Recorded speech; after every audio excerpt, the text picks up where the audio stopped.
Now, you've been at this a long time. You've been there. You've done that. Have you ever heard of a precautionary MRI before?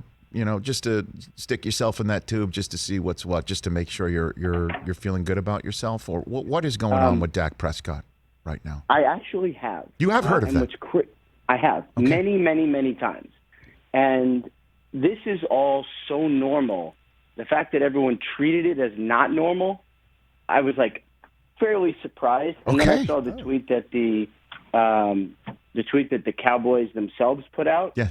And it was like, oh, I get it. Now I understand why everyone freaked out, because their tweet was basically the equivalent of like, hey, no offense, but, and you're like, whoa, why did you just offend me? They were like, don't freak out. It's all normal.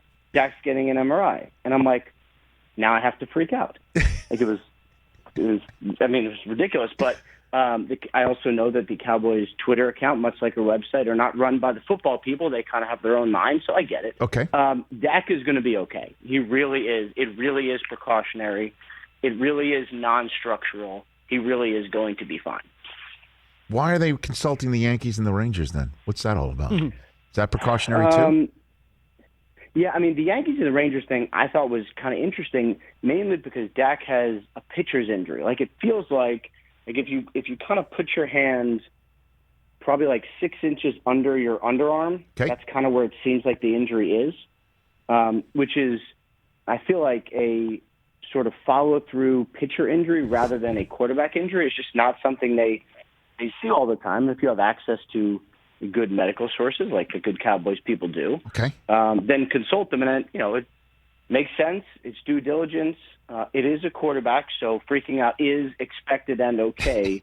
But Dak really is going to be fine. Okay, so Dak is going to be your week 1 starter. Let's just all take the old proverbial chill pill. He's going to be the week 1 starter. Is there anything going on with Jalen Smith, Ian? What's going on with him? Well, I would not say nothing is going on. I don't know what the Cowboys are going to do. I will say that. But the sort of recent online chatter is kind of similar to where it was last year, except, look, Jalen Smith, I think at one point the Cowboys really thought he deserved a big extension. If you thought he was going to be a star linebacker, then their extension at the time made a lot of sense. Obviously, he struggled last year. You hope that in the it's not a new scheme this year. It's actually it's Dan Quinn's scheme, but it's what they ran 2 years ago. So Jalen is familiar with it. You sort of hoped that he would be back to the linebacker that deserved the big extension. The problem is Keanu Neal has played great. Now, health has sort of been a concern for him, but he's basically a linebacker now. He's fast. He has been a baller. Dan Quinn loves him. So if you have Micah Parsons, Leighton Vander Esch, who's had a really good camp, and you have Keanu Neal on the field, paying $7 million to someone who's not among your top 3 linebackers is not a great use of resources. For the Cowboys, it would be admitting a mistake, but it's better than compounding one. So I wouldn't, if you were wondering, is releasing Jalen Smith something that at least may be talked about? Yeah, I think it's something they may talk about. Hey, you watched all the way to the end. Thanks for that. Watch more right here.